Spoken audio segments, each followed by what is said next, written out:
Assalamualaikum warahmatullahi wabarakatuh. Perkenalkan, nama saya Yulia Nurosida dengan NIM akhir 007. Perkenalkan, nama saya Ella Nagisa Frida dengan NIM akhir 009. Di sini kami akan memaparkan teori dari Jean Piaget. Selamat menonton. Pernah nggak sih kalian melihat anak yang hanya cepat memahami sesuatu sambil bermain dan belajar dibandingkan hanya dapat dijelaskan saja? Fenomena ini menunjukkan bahwa cara belajar anak itu berbeda dengan orang dewasa. Jadi, hal tersebut dapat dijelaskan melalui teori perkembangan kognitif dari Jean Piaget. Menurut Piaget, perkembangan kognitif merupakan proses bagaimana anak memperoleh dan membangun pengetahuan melalui interaksi dengan lingkungannya. Jadi, anak tidak hanya menerima informasi secara pasif, tetapi juga aktif, mengkonstruktif, dan pengetahuan sendiri. Konsep utama dari teori Jean Piaget adalah bahwa anak merupakan pembelajaran aktif. Pengetahuan terbentuk melalui pengalaman belajar langsung saat bermain, bereksplorasi, dan berinteraksi dengan lingkungan sekitarnya.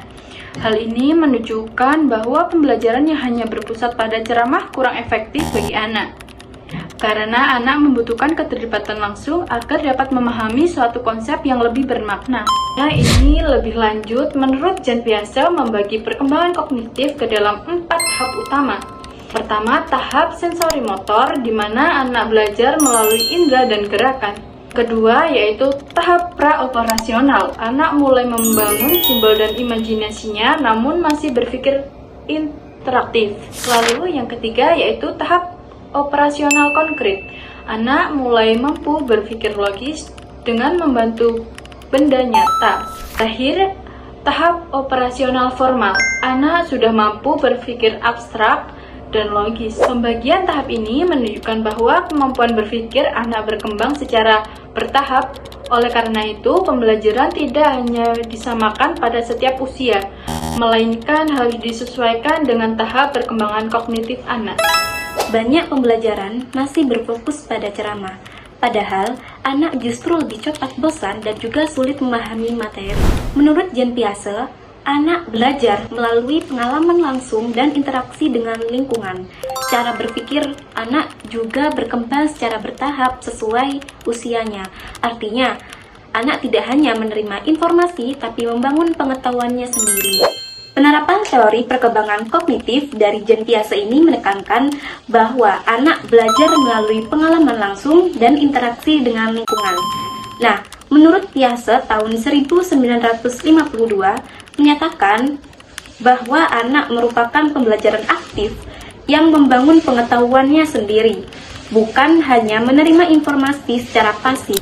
Hal ini juga didukung oleh Yuliani Nurani Sugiono tahun 2013 yang menyatakan bahwa proses belajar terjadi melalui interaksi anak dengan lingkungan sosial dan juga fisik.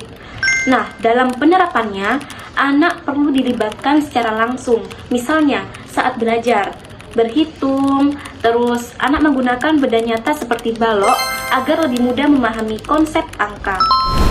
Penelitian dalam jurnal Bocil tahun 2023 juga menunjukkan bahwa pembelajaran berbasis interaksi dan eksplorasi lingkungan dapat meningkatkan pemahaman anak secara lebih efektif. Nah, setelah kita memahami bagaimana penerapan teori dari Jean Piaget ini, sekarang muncul pertanyaan penting. Apakah teori ini sudah sempurna untuk digunakan dalam proses pembelajaran? Jawabannya belum tentu, karena setiap teori pasti memiliki kelebihan dan juga kekurangan. Menurut Yeti Nirmala dan Rina Insani Setiawati tahun 2023, serta penelitian Winda Lestari dan kawan-kawan dalam Al-Midad, Jurnal Ilmu Pendidikan dan Studi Keislaman, teori Piaget ini memiliki beberapa kelebihan sekaligus keterbatasan dalam penerapannya. Lalu, apa saja kelebihan dan kekurangan dari teori Jean Piaget ini? Yuk kita bahas. Menurut teori Jean Piaget ini, anak adalah pembelajar aktif yang membangun pengetahuannya melalui pengalaman. Nah, hal ini menjadi salah satu kelebihan utama dari teori Piaget. Selain itu, teori ini juga menekankan bahwa pembelajaran harus disesuaikan dengan tahap perkembangan anak, sehingga kegiatan belajar menjadi lebih efektif dan tidak memaksakan kemampuan anak. Berdasarkan penelitian dalam Al-Midan oleh Winda Lestari dan kawan-kawan, teori Piaget mampu mendorong anak menjadi lebih mandiri, kreatif, dan aktif dalam membangun pengetahuan melalui pengalaman langsung. Namun, teori dari Jean Piaget ini juga memiliki beberapa kekurangan. Menurut Winda Lestari dan kawan-kawan, tahapan perkembangan kognitif yang dikemukakan oleh Piaget dianggap terlalu kaku, karena pada kenyataannya, perkembangan setiap anak berbeda-beda. Selain itu, teori ini juga kurang memperhatikan faktor sosial dalam pembelajaran. Padahal, interaksi dengan lingkungan sosial sangat berpengaruh terhadap perkembangan anak. Teori Piaget ini juga menekankan aspek kognitif dibandingkan perkembangan emosi dan juga sosial anak, sehingga perlu dikombinasikan dengan teori lain agar pembelajaran lebih optimal. Nah, dengan demikian, teori dari Jean Piaget ini sangat penting dalam memahami cara belajar anak, namun tetap perlu disesuaikan dengan kondisi nyata dan kombinasi dengan pendekatan lain. Kesimpulan, teori dari Jean Piaget ini menjelaskan bahwa anak belajar melalui pengalaman dan interaksi langsung dengan lingkungannya, sehingga perlu diterapkan secara tepat dan sesuai kebutuhan anak. Sekian pemaparan teori dari kami, kurang lebihnya mohon maaf. Wassalamualaikum warahmatullahi wabarakatuh. Terima kasih.